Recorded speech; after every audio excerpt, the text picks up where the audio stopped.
So, another rolling cart na naman tayo. Pero dito, kakaiba yung pinagawa sa atin ni client, no? Meron tayong sink dito na working, syempre. Ayan, napakaangas, di ba?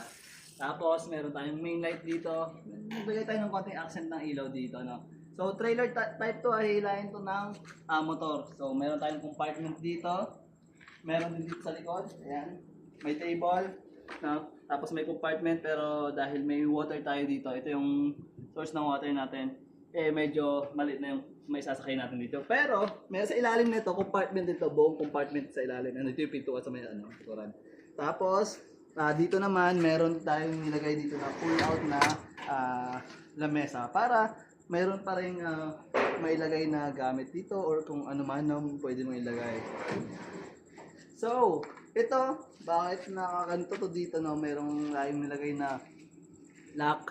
Dahil yan ay na itataas baba yung bubong natin, no?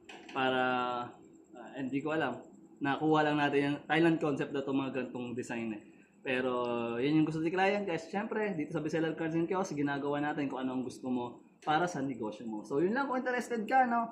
Nag-customize tayo, gumagamit tayo ng melamine board, stainless steel, no, galvanized or whatsoever kung ano man gusto mo, aluminum panel, pwede rin yan, cladding, pwede rin.